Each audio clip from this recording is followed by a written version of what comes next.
Hello again. Good afternoon, ladies and gentlemen. Thank you once again to everybody that's in the room. We will begin in the next minute or so, in the next minute actually, and begin speaking a bit about Golden Key and then introducing our amazing speaker today, Dr. Maphosa. And thank you so much for joining us today. Just one more minute and we'll begin earnestly.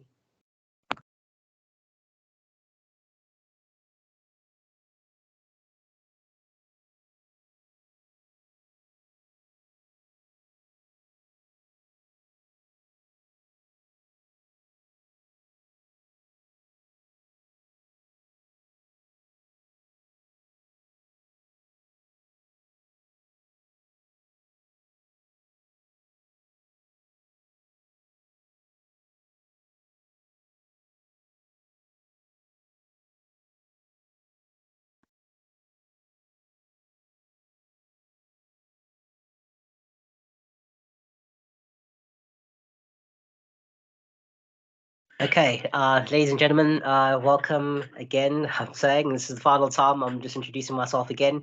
My name is Simphiwe Ngubane, the president of Golden Key CPUT chapter. It is a privilege and honor to be speaking to you all today and hosting our second webinar in a series entitled Exceptional Woman at CPUT. We have an exceptional woman today. She's a very unique, very charismatic, very enigmatic individual whom I hope can share a bit of her journey and hopefully inspire and motivate the people watching here today. So just very briefly, I would like to introduce Golden Key. Golden Key is an international honor society. It was begun in 1977 in America. It is the largest of its kind in the world. It basically targets high performing individuals in universities. You know, targets them, helps to enshrine and model them into incredible individuals that hopefully are able to emulate you know that true pedigree of excellence in the world later on. And CPUT has one such chapter. We have an executive. We are still young, but we're really excited and enthusiastic, and we're seeking to expand and grow our chapter. Um, just moving forward, I would at this moment like to ask Dr. Maphosa to show herself, if that's okay. And then I'll just very briefly give her bio and then ask her some questions. There she is, the extraordinary, the lovely Dr. Maphosa. There she is on your screens. Before I begin asking her a few questions, which is why you are all here today, Dr. Maphosa is an exceptional woman, very obviously and very putatively, who embodies the doctrine of excellence. She's a bubbly, down to earth individual whom has such an amazing, humble spirit. One would never look at her and think she's achieved so much, but she has because she wears such a humble crown. And we're really privileged to have her here. She holds a PhD in food science. She's an award winning author, academic, travel blogger, mountaineer, and philanthropist. And welcome to you, Dr. Maphosa. Dr. Maphosa, would you like to say something very briefly before I start asking you a question? Was that an okay short bio to introduce you? Yes, that was good. Thank you, Simphiwe. Thank you for having me. Thank you to the Golden Key and to you. And thank you to everyone who's joined today. So I'm looking forward to this conversation. Thank you so much. Really excited to have you here. So I'd like to perhaps ask you a question relating to a very important aspect in all our lives. It's called the personal journey. We all have journeys. We all have individual journeys, and you know they are unique and they are individual. Um, if you don't mind, I'd like to just read a quote that you shared with CPT in an article that you were featured in a couple of months ago following your graduation. Be yourself. You can only realize your true potential if you are truly yourself. Don't waste your life mimicking other people or chasing the wind at the expense of your dreams. Focus, set your goals, and work towards them. That's an incredible quote, and I think it sets the bar towards the conversation that we'll be having today. So without further ado, I'd like to ask you the first question, a very important question. Where did you grow up? Okay, so I grew up in Mambale, a village in Zimbabwe. So it's a rural village. It's very remote. It's like the nearest town is about 175 kilometers. So that's where I grew up. So I'm a village girl. And yeah, that's where I grew up. Yeah. That's amazing. You know, so many people often think that when you start accomplishing many great things in life, you probably started out in a very affluent setting. You probably you grew up in a city, you had that education background in the city. But sometimes, you know, people that are able to accomplish so many things have very simple, not simple, I don't want to call it simple, but they have very humble beginnings, and then they work their way up as life rewards them for their hard work and for their dedication. So thank you for that. You mentioned Zimbabwe. Does your upbringing as a Zimbabwean influence how you see the world, from your academics, your traveling, to your writing, to the whole host of things? Does your upbringing as a Zimbabwean influence you in any real way? Okay, I wouldn't say as a Zimbabwean, but I'll say as a rural child, because you know, when you start from nothing, you have the whole world in front of you. Like there is so much that you look forward to. So when I was younger, like I never say I grew up poor, because poverty is quite subjective. We all, like everyone was equally poor. So you're not poor when everyone is in the same thing. So I grew up, I have very humble beginnings. So the first time I went to a city, Bulawayo, then I saw a different world. I think I was in grade 4, somewhere there in grade 4. That was the first time I went to a city. So I saw this world that I had never, well, I had seen it in books, but then when I got there, like I knew nothing would stop me. I wanted that life. I wanted to drive the car that was passing by. Suddenly wanted everything. And I think that's when my hunger for life started. So that's why I just keep wanting things and keep getting things. So my upbringing as a rural child definitely impacts how I see life. It makes me want to do more, to be more, to travel, to go far, to see how other people live. So yeah. That is beautiful. You mentioned a moment there. You probably didn't realize it at the time, but you said you saw a world of opportunity. You said, this is a place I want to be, and this is where I would like my life to head in the direction of. And I think a lot of people can probably relate to that.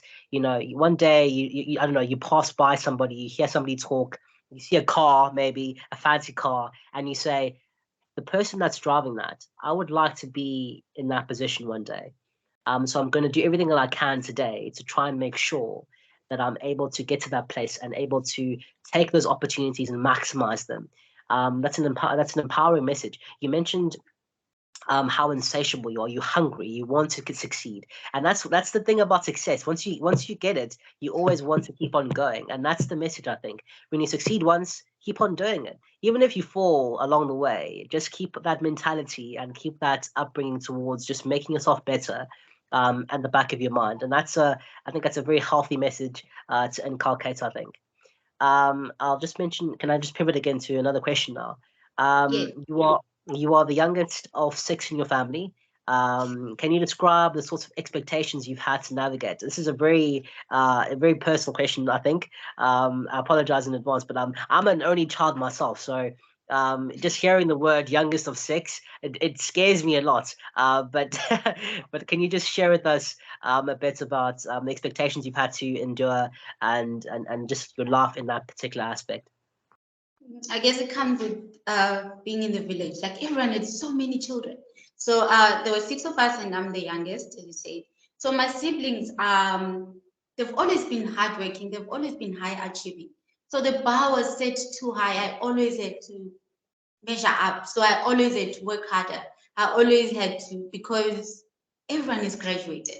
Of the 6 of us, 2 are PhD holders. Well, 3. I'm the third PhD holder in the family.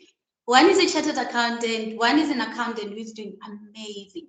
So the bar was set so high, and I always wanted to be the best. So I always wanted to be better than my oldest brother, who I think is the most intelligent, most successful in our family. So I put him on that, and I'm like, I want to be better than him. When he takes 12 subjects, I'll take 13 just so if he gets 12 A's, I'll get 13 A's. Then I'm the best. So I always set myself against my siblings. So they set the bar, and it was just. My mother was a teacher, so education came very easy for us. And she always told us that, you know what, the only way you are going to get out of this place, because there wasn't many opportunities. There was no sports. There was netball and soccer, but people really never went far with that. So she said the only way you are going to get out of this place is through education. And I remember I had this quote on my desk in high school. I had written that I have to be exceptional. That way they can't ignore me.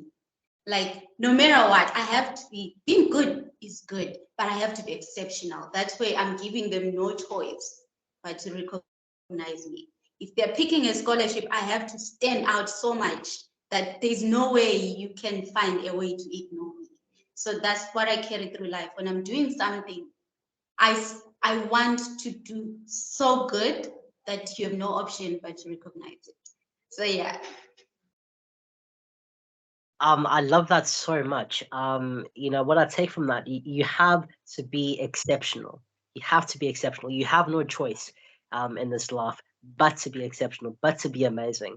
When you have those bad days, when you're down in the weather, whatever it is, when your circumstances don't seem uplifting, you have to remind yourself that you are alive, you're a human being, and you matter, and that your life has purpose and meaning, and it's up to you, it's incumbent upon you to maximize it and to live up to it.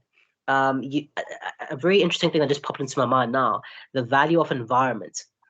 So you grew up in a household, your mother was a teacher, your siblings were older than you, they had set the benchmark, they set the bar very high, they achieved X and Y, and you said, I'm looking towards them, I'm seeing these guys are really amazing, how can I not be amazing? I need to either try and be as great as they are or better.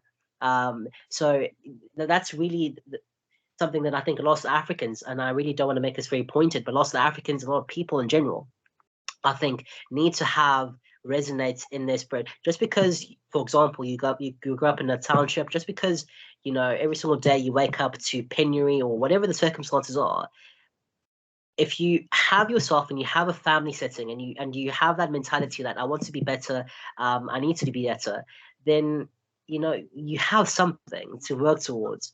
And I think it's a really powerful message. Your environment matters, the people that you are surrounded by matter, your family, your friends, all of it matters, and it's up to you to harness and incubate them towards making sure that you lead a very fulfilling life.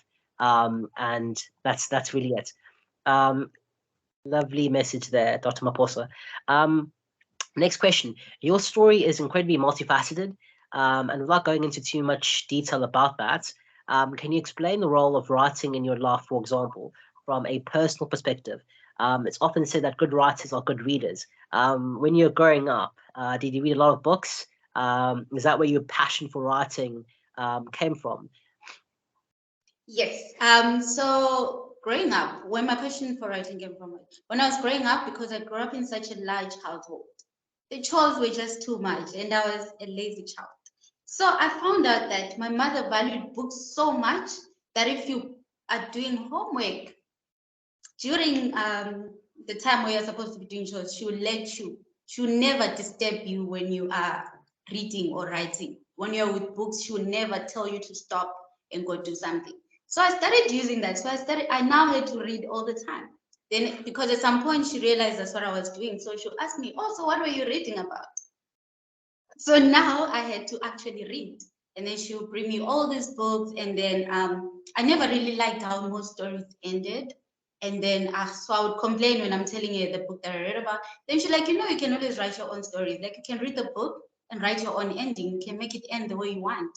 And I started doing that. So I started by writing endings of books that I read. Like, if I don't like the ending, I just check out the last chapters and just write what I want. So then when it went on, I started telling my own stories. And So as much as I'm bubbly and outgoing, I'm actually very introverted. And sometimes I have so many thoughts in my head that I really can't voice out. So I started writing. So that was through primary and high school. But I started professionally writing, like to publish at university. So I needed a healthy escape. I needed a healthy habit. So when I'm taking time off my books and I'm taking time off studying in the lab, I would just write. So it was never meant to be published. I started writing just for fun. And then I put it on my Facebook anonymously. And then people liked it and they wanted more chapters. Then I started writing more. And it was just amazing. Like people liked my stories. And then I finished the book, I published the book, and it became a national bestseller. Like it was an accident. It was never planned. So yeah, from there I just never looked back. I realized, oh wow, I can actually write. So yeah, then I took it from there and started writing professionally. That's a beautiful answer. And I did want to sort of make a disclaimer that I didn't want to go too much into that aspect of your life yet. We will explore the writing parts later on. But no. It's perfect. It's perfect. It segues very well, I think. People will probably have a great idea of the direction that this talk will be going into. But it seems to me that writing was a means for you to filter out the rest of the world. So there's all this information going on around you. You mentioned the part about writing your own ending to a story. So you didn't like the endings, you wrote your own ending, one that you could familiarize yourself with, one that really suited you better. Writing was a means to an end for you. And it's translated so well throughout your PhD journey, I think. And also as an accomplished, as a seasoned, as an extraordinary writer in your own professional setting. So that's a resounding message. I think what it speaks to is when you are younger and you have some curiosity about something, look at it, try and hone it as best you can. I mean, curiosity often is the starting point towards greater things along the line. So if you're curious about something, try and nourish it and try and cherish it and see how it grows from there. Thank you for that, Dr. Maphosa. Can I shift to another question now? You are involved in several community projects. You can name them if you wish. What role does service and volunteering play in uplifting a person's maximum potential? So, as individuals in our personal capacity, how does volunteering and providing service to others help us along our personal journeys? Once you realize that as a person, you're where you are today because of other people. Once you realize that you don't live in a vacuum, there's a world around you, there's people around you. And once you remember where you come from, and then you remember that there's still someone who is still there where you come from, then you always feel the need to do something. And when you now can do something about it, I feel like there's nothing more fulfilling than actually doing something about it. So I'm involved mostly in projects that are, how do I put it? I'm involved in projects for disadvantaged girls, so mostly in rural communities. So sanitary pads, writing, anything that I can do to help girls in the situation where I used to be at. So that's what I am working on, because that's, when you help other people, you practically helping yourself. When you raise someone up, you are also raised, if you understand what I mean. Because we live in a community and it takes a village. When they say it takes a village, you're part of that village. You're supposed to play your part. And imagine if we all did that, if we all helped in every way that we could, the world would be a better place. Umuntu ngabantu. That's I think that's the one catchphrase that's coming towards me. We live in a community. We're surrounded by people. How dare we not seek to help other people? When somebody is in dire straits, when somebody is not facing the best of circumstances, and you recognize that as a person, you can see that. I think it's incumbent upon you to try and assist that person as best you can. I'm not saying give them $1 million from your bank accounts, but whatever small token of assistance that you can meet out to that person, I think is an invaluable thing. And I think that appreciation from that person will be astronomical. And in the process, you become uplifted as well. You become a more feeling person, and certainly um, a more intuitive person, that it's not just you in this world. There are other people around you, other people that are living lives, and if we all come together and we work as a community towards something, then we can accomplish great things. Thank you, Dr. Maphosa. I'd like perhaps to shift the conversation now to a very critical element of your journey, your academic journey.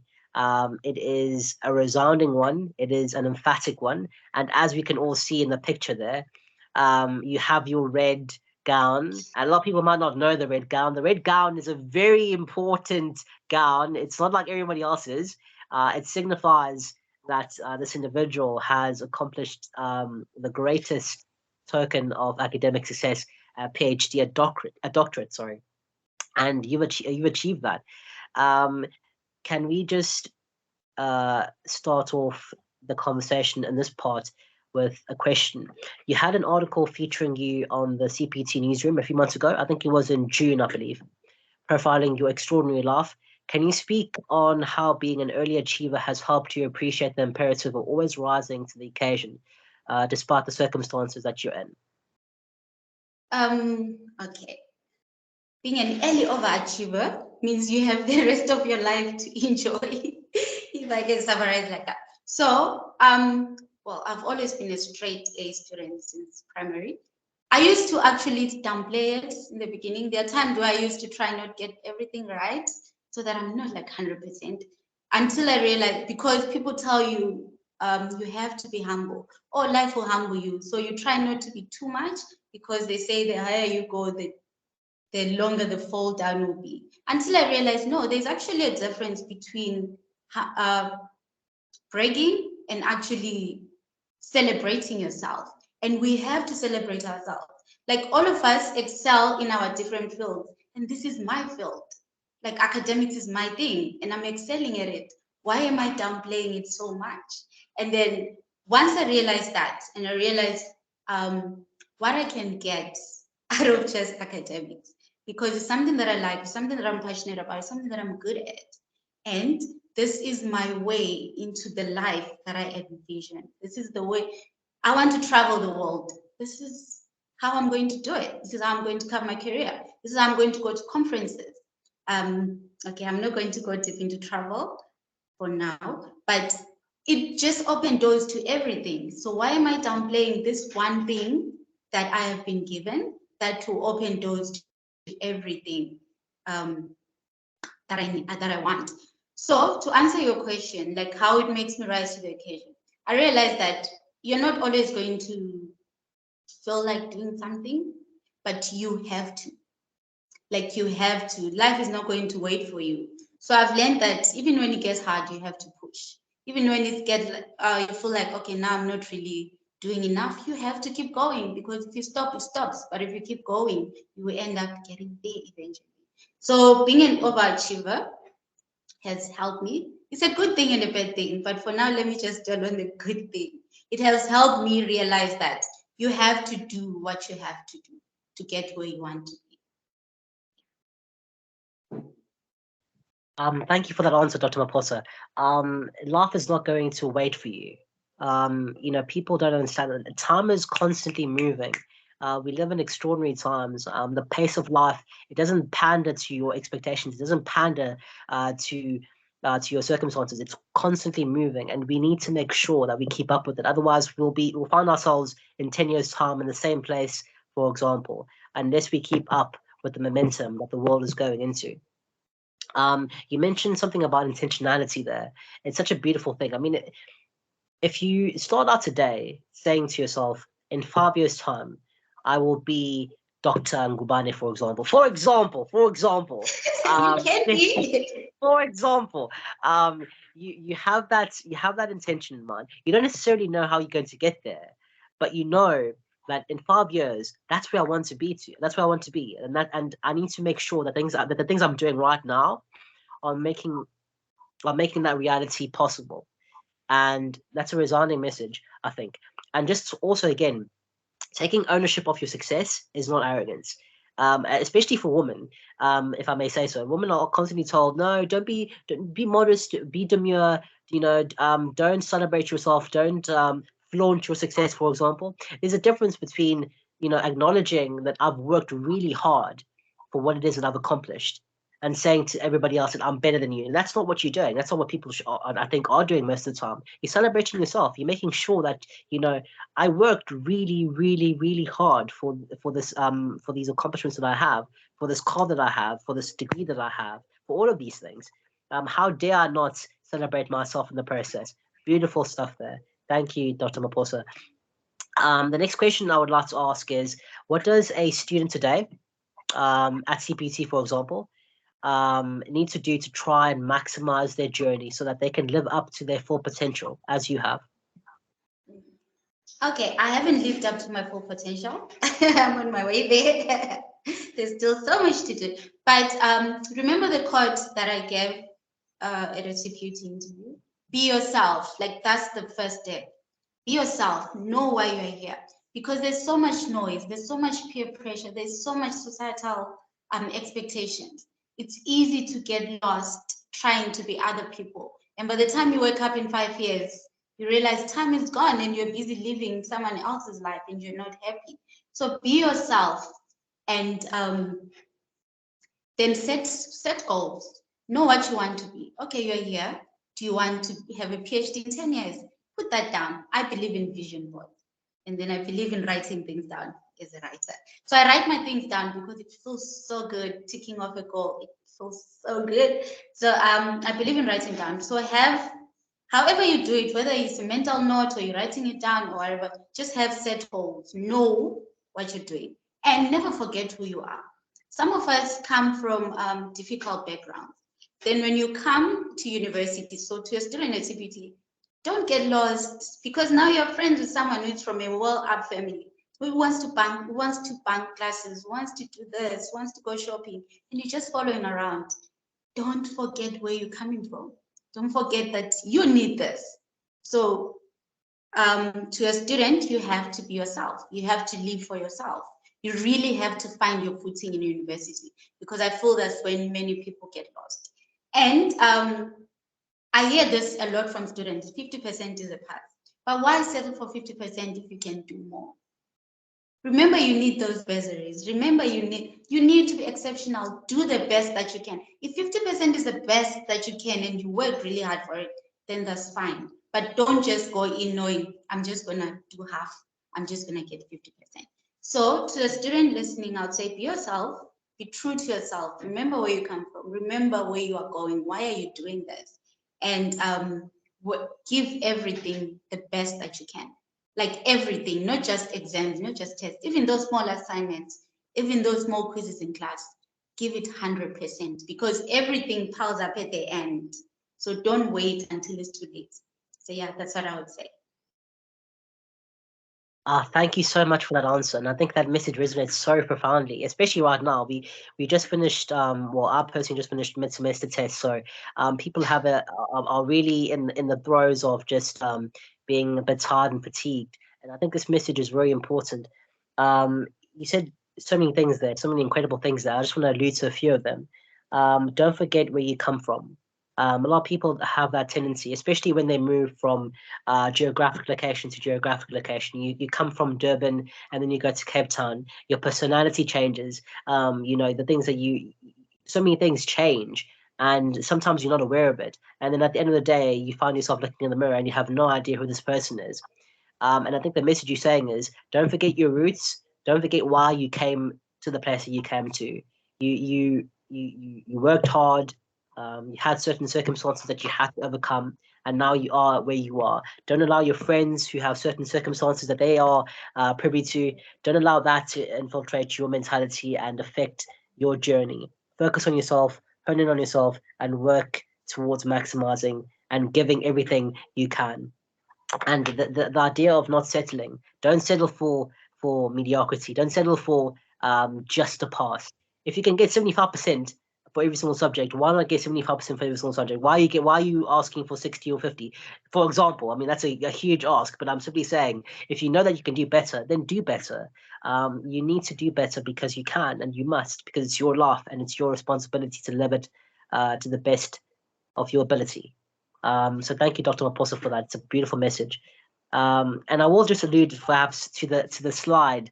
A lot of people might not have seen it, but you received a bachelor in technology, in food technology, cum laude, in 2013, and you also received the VC medal, the Vice Chancellor's medal, for the best graduating student in the Faculty of Applied Sciences. I mean, I'll just give a pause there. I mean, that's an extraordinary thing. That's an extraordinary feat. And you didn't get there by being complacent. You didn't get there by being, oh no, it's okay if I get 50% or whatever it is. You worked hard. You were determined on the journey, and you achieved extraordinary things, and you continue to achieve extraordinary things. And we're just so proud of you at CPUT. You are a CPUT girl. We had a brief conversation before this webinar started. You're a CPUT girl. You began here, and you are still here. And we are extraordinarily proud of you and your journey. And we look forward to seeing more of what you can accomplish. Next question. Sorry, I'm talking too much now. Next question. Are there moments in your life where you feel that it's too much? And if so, how do you overcome those moments? I mean, one of the more modern catchphrases that we hear all the time is mental health. It's important to make sure that you take care of your mental health, take care of yourself, and your well-being. But as a person, as an individual, as an academic, do you sometimes feel that it's too much? And when those moments do come, if they come, how do you navigate them? Okay, so I think as humans, we all go through those phases sometimes. So what works for me is I discovered what I like outside academics. I like hiking because nature really calms me down. Like nature heals me when I'm not okay. So because I discovered that when things are not working, I just go climb a mountain. And recently I discovered gym. So now I go to the gym to work it out, but I also write a lot. So when I'm not okay, and sometimes it's hard to really digest my own feelings, but I can be not okay and I don't know why. So I write it down and it always feels better. So when it gets too much, I escape, but I do healthy escapes. Like what's healthy for me. I climb mountains, I ride, I go to the gym, I visit family. I'm a very family oriented person. Like I go home a lot because when I'm not okay, I just go to my mom. So yeah. So when it gets too much, I escape because we all need time out. Like you burn out. Burnout is real. So yeah. So I escape. That's beautiful. You mentioned family, writing, and hiking. Those are your mechanisms towards dealing with hardship or dealing with things that aren't necessarily going well, when things aren't necessarily going well in your life. And I think perhaps the message is to people that you need to find your own method or outlet for calming yourself down and recentering yourself. Whether it's speaking to your best friend, speaking to your mom, your dad, your brother, whomever it is, confiding in them and making sure that you're in a safe space where you're able to articulate yourself better. Writing is so important. You mentioned writing several times here. This is a very important thing. You are an author yourself, but I think writing is so important for everybody.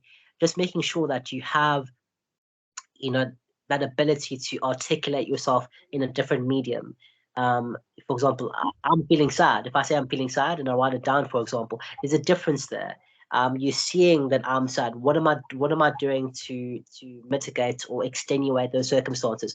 I think writing is a very healthy way for people to articulate themselves to themselves personally, and also if they are great enough, like yourself, to write amazing books where people can read and delve into your world. We have those opportunities, and hiking as well. Beautiful thing. I hike myself every now and then. It's a beautiful thing. It relaxes you. It soothes you down. Being in touch with nature. So again, the message there is find your outlets, and when you need to, maximize them and do what you need to make sure that you recenter yourself and that you're going in the right direction. Thank you, Dr. Maphosa. The last question perhaps that I might have for you, for the academic side, is, can you tell us how you crossed from chemical engineering to food science, and what was your motivation or drive behind that? Okay, actually, I crossed over from food science to chemical engineering, so it's the other way around. I did my master's in food science and technology, and then when I wanted to do my PhD, the truth is there was no PhD in my department. There was no PhD offered at CPUT. So my master's was mainly majoring in food engineering. So I now had to find another area that my topic could go with. So I found a supervisor in chemical engineering. So in chemical engineering, there is food engineering. In food science and technology, there is food engineering. So that's where the two meet. So I did food engineering as my master's and as for my PhD. So the graduation will be food science and technology. But when you read the topic and you're in chemical engineering, like, okay, this is more engineering than it is food technology. So that's how the crossover happened.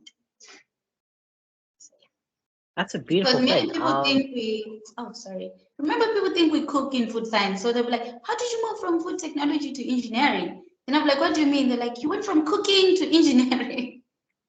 I'm like, we don't cook. We're not doing food and nutrition, but yeah. Yeah, that's a very important distinction. People sometimes don't know, even your parents or even your friends, they sometimes don't know exactly what you're studying. You throw around these words, these fancy words, I don't know, nanotechnology or food science and technology, and they'd have a preconceived notion of what that might be, but they don't know exactly what it is. So it's up to us to educate them, and tell them, this is not what it's not what you think it is. This is what it is. And your work involves a lot of research, a lot of long hours in the lab, um, ridiculous hours, and people probably don't realize how exhaustive and how incredible that aspect is. And I love the fact that you switched, or switched back, I should say. I think that says a lot. I mean, you basically combine disciplines there. In some ways, and I think it's part and parcel of life. Sometimes you find yourself where you didn't expect to be, and sometimes you find yourself just maximizing so many things. But thank you so much for that, Dr. Maphosa. I really appreciate that answer. I would like to, if I can, shift to the next and final part, I should say, of your journey. We've not been too exhaustive here. I mean, your journey is so we could spend 5 hours or an entire day talking about your life, but we're trying to condense it as best we can. But we're moving on to the next part of your journey, which is the professional side, and everybody can see the slide hopefully there. The first question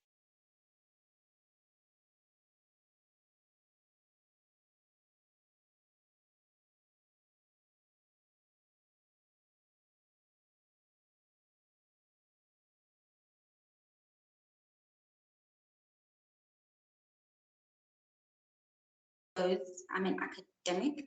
So I studied at the university and work at the university. So they're very much related. So currently I'm lecturing, but I'm more into research. Like I'm a researcher. I prefer being alone in the lab than actually lecturing. But so that's being an academic, research, lecturing. So that's why I'm saying I can't really separate my academic life from my professional life. But I did work in the industry before, and that's how I know I don't like the industry. So I didn't just end up in academic by default. I chose to be an academic because after working some years in the industry, I realized this is not for me. I don't want to work in the industry. I don't want to work in corporate. So that's why I focused more on academia, which is where I am now. So yeah, so I can't separate the two properly. Sure, thank you for that. That's interesting. Your professional side and your academic side, they're basically intertwined with one another. And you constantly have to find a way to, compartmentalize the expectations of one side and the other side. But you're doing it profoundly well. I mean, the research side is the professional side, is also the academic side. But I know that you are handling it with a plum. And again, we're very proud of you. I'm proud of you. I'm personally very proud of you and very inspired by you. So can we just shift to the next question, if that's okay? Yeah. You are a seasoned. This is one side that I'm really interested in knowing more about. You are a seasoned author, author of The Why in Your Man is Silent and Grasping at Straws. How did you find passion in writing while studying engineering? Knowing what we know about you growing up and finding writing as a positive outlet towards your expression, how did you find passion in writing while studying engineering? Yeah, that's the question. Thank you. Okay, so the first time I published a book was during my PhD, when I just started my PhD. So that thing I mentioned where I need to escape. So it was too much, things were not working. You know, when you start doing a PhD, you realize why this thing has never been done before. Because you keep doing it and it's just not working. So it gets very stressful. PhD is very stressful. So I just needed to get out of my head time and again when things are not working. So I started writing. So I just started writing stories. Because if you read the first chapter of my book, The Why Your Man is Silent, I was just sitting there outside the department, just outside there, just watching people pass, and I was just writing about the people passing and all the things, just watching people watching cars, and that's what I was writing about, and just writing about my day in the lab. That's how I started that book. And then I realized, my life is not that important. Like if I wrote an autobiography, people would be like, who is this one? So I went into fiction because then that was easier. Fiction is limitless. I can create my own universe. I can write whatever I want and it's acceptable. So then I went the fiction route. So like I said, I started posting on Facebook and then the reception was amazing. So that gave me the motivation to keep going. And then when I published the book and it became a national bestseller, you can imagine how I felt. So that was all the validation that I needed, because I'm sure other people feel it as well, where you're just doubting yourself and you have this imposter syndrome. Like, I didn't study to write. Do I really deserve to go on bookshelves in all stores in South Africa? Should I be here? What do people think when they look at my book? So that used to not cripple me, but the validation, the books flying off the shelves, the reviews. So that gave me the motivation to keep going, and that's why I kept writing. And then I wrote my second book series, Grasping at Straws. Then it won an award, and I was like, okay, so maybe I'm an author after all. So yeah. But I really put myself into my writings. Like I really shut everything out and write. Grasping at Straws, I went back to my village. Okay, mentally, like I didn't physically get there. I mentally went back to my village and told the story of a young girl that I would imagine staying there. So it sounds so real. People be like, your stories sound real. Is that you in the book? And I'm thinking, no, it's not me, but then it's based on people's lived experiences so much that it sounds real. So I like real fiction, if I can put it that way. So yeah, and I like telling stories. And there are some topics that are very hard to talk about, especially on social media: polygamy, extramarital affairs, all these things. Then I thought, you know what, I can put it in a book. So I discussed them with myself, by myself, in a book. So yeah, that's how I go about it. So yeah. I think what you're saying there is something a lot of writers might have in their minds. I mean, again, I read a lot. I'm not a writer necessarily, but I read a lot. What you're saying is you're speaking to yourself in your writing, and you're having a conversation, a back and forth conversation with yourself. And I think a lot of writers actually can resonate very profoundly with that. You make an observation of reality, for example, in fiction, and you transpose that notion of reality into the written word, and then you create a masterpiece in the process, a masterpiece that a lot of people can relate to. So really excited about that. That you really are proud of that particular aspect of your life. I'm sharing the Amazon link in the chat if any of you would like to perhaps order Dr. Maphosa's books on Amazon. I'm sure she'd really appreciate that. But moving on to the next question, Dr. Maphosa. Um, what is the most fulfilling part of telling a story, do you think? I would say, you know, when you have an opinion and it's just right, no one is debating you with it. No one is debating with you about it. No one is saying it's wrong. No one is raising their own point. To me, that's very fulfilling. And also, the other thing I usually say is you know, when you write secrets in your, when you hide secrets in your books, and you know the whole world to read it, but no one will find it. So that's also very fulfilling. It's like telling everyone, but no one knows you said it. So that's, I find that very fulfilling as well. And I like having my own world, having that much power to build a house that I want, drive the car that I want. To me, that's very, very fulfilling because I can live out my wildest dreams. I can drive my Range Rover right now. I can live in a mansion at Clifton because, well, I can't in the real life right now. So it's fulfilling to actually put it down on paper because for a moment there, it feels like it's real. So yeah, that is very fulfilling. And then later on, when, because my books are quite thought-provoking, then later on when you get people thinking, get people talking about your book. Recently, I saw a conference, an international conference, an English international conference, and my book was listed as part of the discussions. Like they were discussing my book. So it was overwhelming. I was humbled because I never ever thought I would see the day that happened. So it was shocking, surprising, validating. So yeah, so that is very fulfilling as well. Fine, it's not part of telling the story, but then the outcome of telling that story, when that happens, to me that is very, very fulfilling. Thank you, Dr. Maphosa. That's beautiful. That's a huge accomplishment there, and we're very proud of you. I mean, gosh, there's just so many things that you could ask that I could personally ask you. And I'm just seeing a question here from somebody in the chat. Will you allow us to ask Yvonne any questions? Yes, we will open the floor to questions to Dr. Yvonne in a few minutes, I think, very shortly. You can unmute yourselves. I hope you can unmute yourselves and you can ask her a few questions later on. But thank you, Dr. Maphosa, for that particular answer. It's a beautiful one. Can I just shift over to the second to last question on my side? Actually, no, it's a third to last question on my side. I will have a question that I want to ask you, a personal question that I want to ask you. Not a scary one, a personal question later on. But the fourth question I wanted to ask you in the professional journey, it's the age of diversification, and it's so important not to have all your eggs in one basket. Would you advocate pursuing more than one thing apart from your studies? And how do you think a person should choose that one extra or one additional thing? Okay, where do I start? I believe as humans, we're not one-dimensional. Like there's so much we can do. We're not just our careers. Just because you're very good at your job doesn't mean that's all you can do. So I feel like we should all allow ourselves to discover parts of ourselves, discover other things you're good at and pursue them. If it doesn't work out, it doesn't work out. Then you try something else. Like don't just be your career.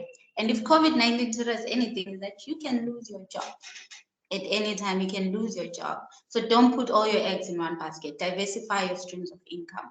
So find something you're good at. Like your career is already a job. You're working and it's probably stressful.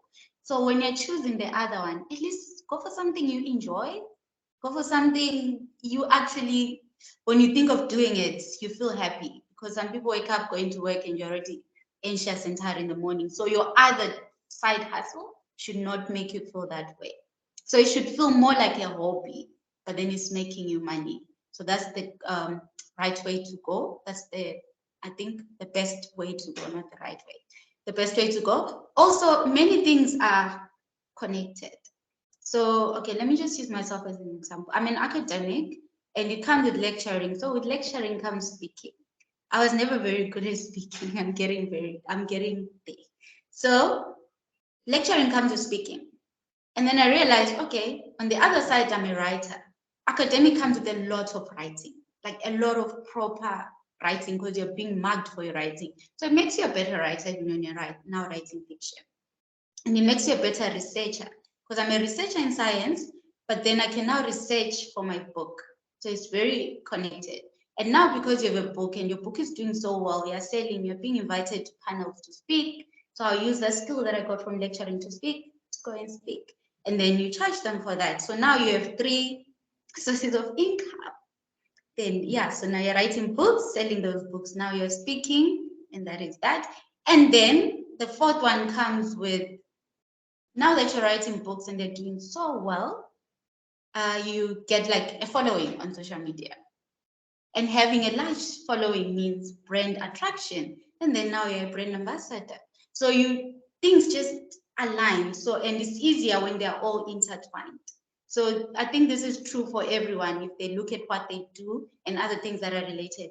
Because if it's not something you have to learn from zero, I think it's easier to do. And yeah, I don't know if I'm making sense. No, that was perfect. That was perfect. And I think again, you mentioned a really important thing.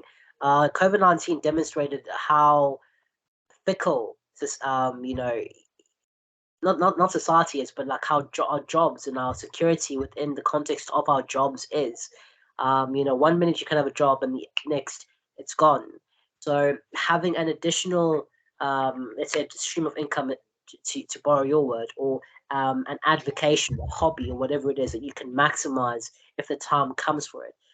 Whether it be writing, whether it be selling, I don't know, selling something on the side, whatever it is, something that really makes you fulfilled and happier, apart from your day-to-day job and occupation.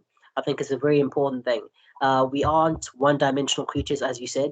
We all have a host of talents and abilities and interests, and we need to cultivate them as best we can, because again, just mentioning the time aspect, you can find yourself in 10 years time in the same place doing exactly the same thing. If you don't take the risks today to do the important things, to make sure that your life is better tomorrow, then you'll be regretting missed opportunities later on in your life, and that's not a good place to be in. So thank you, Maphosa, for that, Dr. Maphosa, for that question. The final question, on the professional side, I'd like to ask you is, you have amassed so much fame as an author, as a mountain climber, as an accomplished traveler, even when you were still studying. Can you tell us how you combined and succeeded in doing all of these things? Remember the thing they used to tell us, time management. They never really told us what they mean by that, but once you realize you have so many things to do, you realize time management. You're not going to be studying 24 hours a day. Well, you have to sleep at some point, but then when you're not sleeping, what are you doing? Like, what are your hobbies? I'm not going to be a motivational speaker and say, oh, stop watching TV, you're wasting time. But then manage time. Like, you need to have a holistic, healthy life. You need to be able to work, have fun, and still do other things. So with me, while I was studying, I used to use working hours for studying, and then I will do other things. Weekends were for hiking, and then travel as much as I can when I have the money to, and write books in my spare time. Like if I take a train from here to Cape Town, in the train I'll be writing. By the time I get there, I've written something, a few pages. So whenever I got time, especially writing, for me writing is easy because if I'm in a queue at the bank and it's taking an hour, within that hour I've written like 3 pages, because I could either just be bored there or just get my phone and just start writing. So time management, you need to sit down and plan things through. And it goes back to remember where you want to get to. You want to publish a book by next year. You have to write almost every day. You're not going to publish that book if you're not writing. So you have to make sure you make time for the things that matter to you. Make time for the things that drive you towards your goal. And time can be made. You just have to make it. So yeah, time management is what I used. And I also take advantage of when it came to traveling. If there's a conference, best believe I am there. I am going to submit, I'm going to take a shot, because those opportunities don't come often. So if you're getting an all expenses paid trip to Australia, best believe I am bidding for it. And I mean, yeah. So also grab opportunities. Because sometimes it looks like, when you're succeeding a lot, if I can put it that way, it starts looking like you're greedy. But who are you to say, okay, I'm taking too much? You're being given all this, take it. Especially when you're not hurting anyone in the process. So just take it. It's your opportunity, it's your time. Do it. Don't play small to make other people feel comfortable. Because for all you know, no one is really wanting that as well. So go for it. Go for it, even if they are, if you are the best. Take it. So yeah, time management and working hard and really being goal oriented. Know where you're going. Know what your goal is. Then you work towards that. So yeah. Dr. Maphosa, that was a beautiful way of ending it. On the entire spectrum of questions that I had for you. Time management is so important, and I love that you ended the conversation in that particular light. It's something that speaker Ms Maphole Loke also mentioned about how critical it is to compartmentalize your time. Make sure that you're maximizing time accordingly. Otherwise, if you don't do that, you'll lose out on everything. Make sure you have a set time for resting. Make sure you have a set time for studying, for reading, for watching TV if you watch TV, for all of these things. Because if you don't have that structure in place or some idea of a structure, you'll fail in the entire process.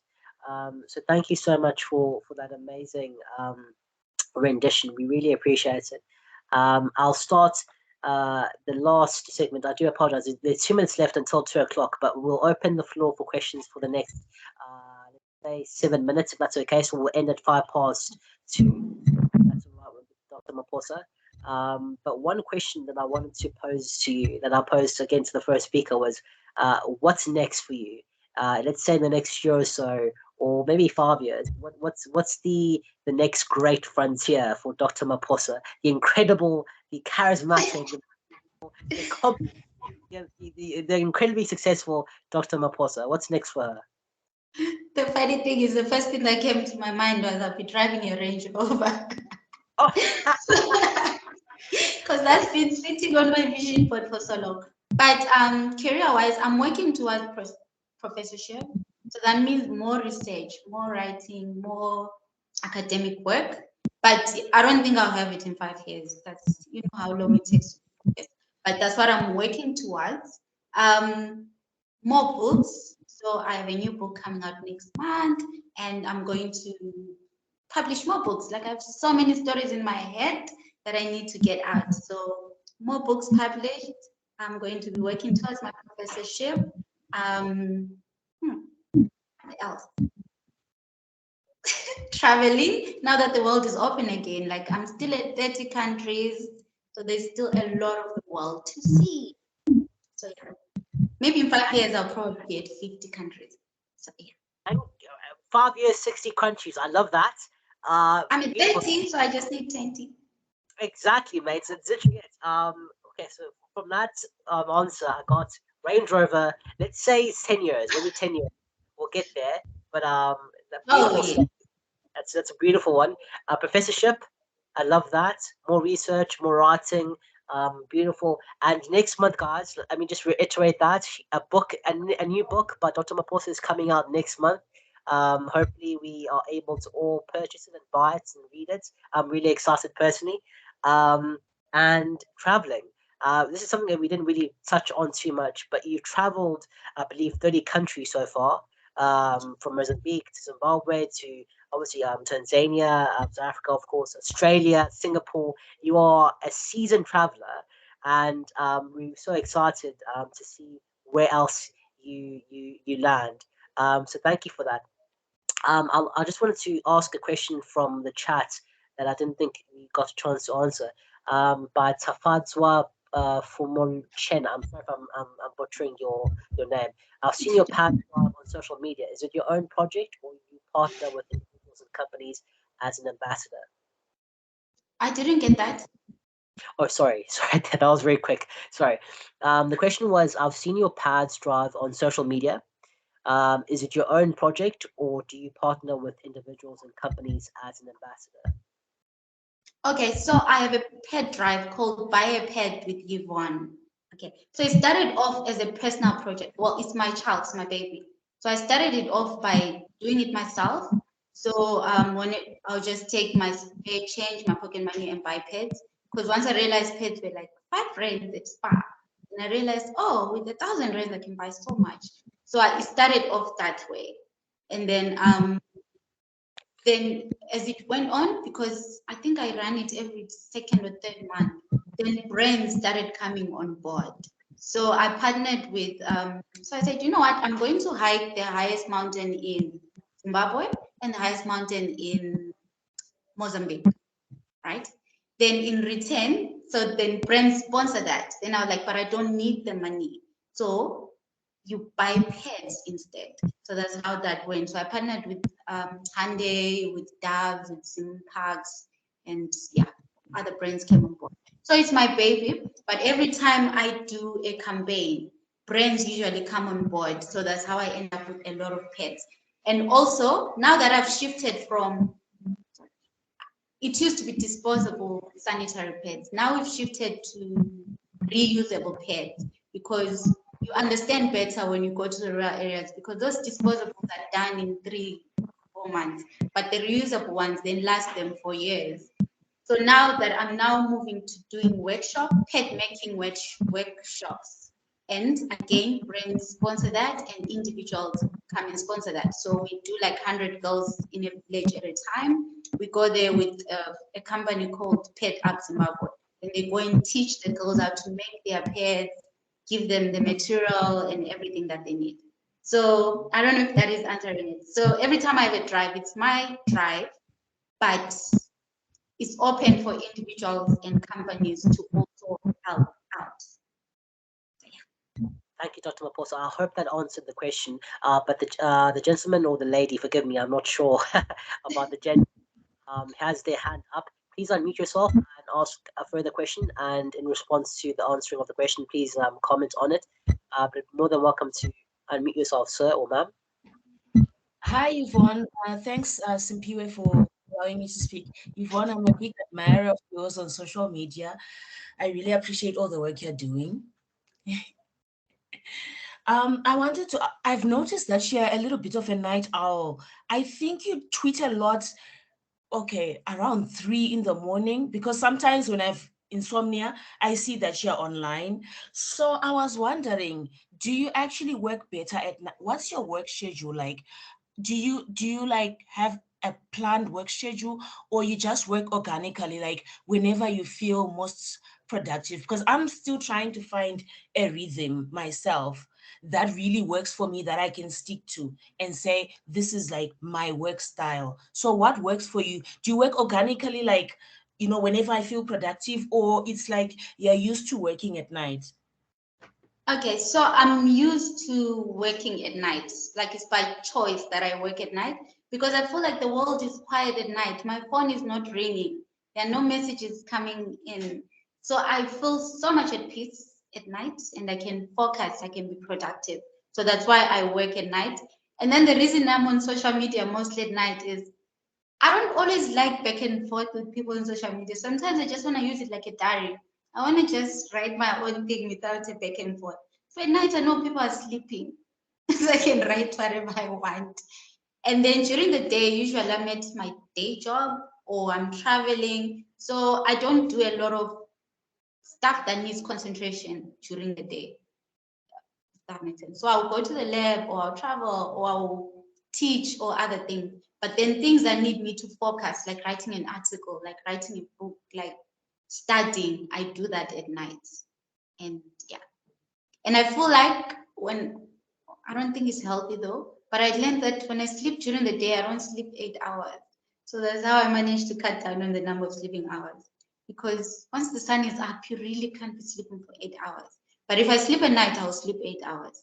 So I just tend my clock around, which I don't know if it's even healthy or not. I hope it is. So yeah, I hope that answers it. Yes, thanks, Yvonne. Thank you. Appreciate it. Just on that stuff, we have an amazing social media platform. I'm very intimidated by I can't hear you. Can you all hear me? Okay, I can hear you now. Okay, great. No, I was saying, you have an incredible social media following, and it's a huge following. And I think it also translates into the influence that you have. So many people follow you and listen to you and seek your input on so many things, and I think that's a huge responsibility um, and a huge privilege as well, and one that I'm sure that you're handling with the plum. And also on just answering the question, yeah, I mean, we all have different dynamics about how we spend our time and when best we are able to maximize it. So, thank you for that answer. If there are no further questions, we are over time now. We're very much over time. But if you have any further questions, please do raise your hand and unmute yourself. Otherwise, Dr. Maphosa, it has been an honor, a privilege, and a humbled experience to be talking to you today, asking you the questions that I've asked you. As Golden Key CPUT, we are incredibly excited about pioneering this webinar series forward. Women are an incredible and invaluable asset to our community. You accomplish so many things, and yourself, you are a shining beacon of example within the community, and we look forward to championing and seeing your journey unfold. So thank you for taking the time out to speak to us, and we look forward to watching you grow and fly and soar. And we're just very proud of you. So thank you very much. On our part as Golden Key CPT President, thank you. And thank you to everybody here that joined us today. Now, and also on our social media pages. So thank you to everybody that's taken the time to come to this particular point. We really appreciate it. But if that's all, no further questions. I don't think anybody has any further questions. Any hands? Thank you once again, Dr. Maphosa. Thank you to everybody here. And please enjoy the rest of your day. Thank you. Thank you so much, Simphiwe, and thank you to everyone who took their time to be here today. Really, really appreciate it. Thank you. Thank you. Enjoy the rest of your day. Thank you so much. Thank you. Cheers. Bye. Bye. See, I'm smiling.